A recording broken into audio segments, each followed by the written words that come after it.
Akşamınız xeyir, güzel insanlar, güzel YouTube ailem.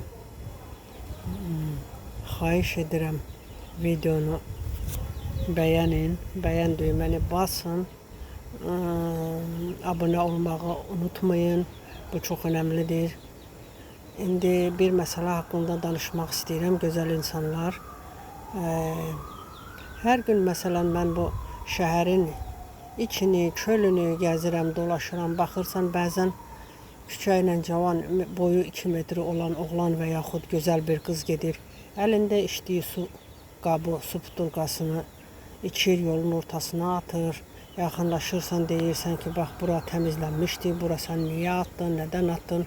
Dedikdə adama qaba cavab verirlər. Yanındakı valideyni deyir, o uşaq hələ uşaqdır. Olmazmı ki uşaqlıqdan uşaqlarımızı öyrətsək, bu zibil qablara atılmalıdır, yolun ortasına atmaq olmaz. Belə uşaqlarımızı belə tərbiyələndirsək olmazmı? Baxırsan məsələn mən xaricə gedirəm, gəlirəm, baxırsan oranın küçələrinə baxıb təzədən təkrar Azərbaycana qayıtdıqda Azərbaycanın məsələn Xırdalanı götürək.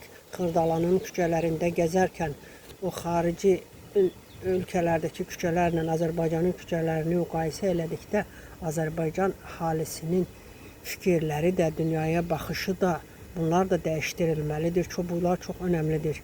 İnsanın gərək o içindən, ruhən, ürəyindən gələ ki, onu ora atmaq olmaz. Bu küçə bizimdir, bu şəhər bizimdir, bu çevrə bizimdir deməyi bacarmalıdır. Yəni bunlar çox önəmlidir. Olmazmı ki, biz də uşaqlarımıza belə ötürək, təmiz ötürək, gözəl ötürək. Bizdən sonra gələn nəsillərə də, uşağımıza, nəvəmizə, hər kəsə belə aşılayaq bu təmizlik işlərini və yaxud necə davranmaq lazımdır, necə etmək lazımdır bu şeyləri. Xahiş edirəm sizdə gördüyü yerdə nəsə atırsa ona təpki verin, ona müdaxilə eləyin ki, bu belə olmaz deyə. Mütləq deyil, o küçə süpürən qadınlara, kişilərə dövlət, hökumət maaş verir, onun vəzifəsi odur deyə elə yanaşmayaq.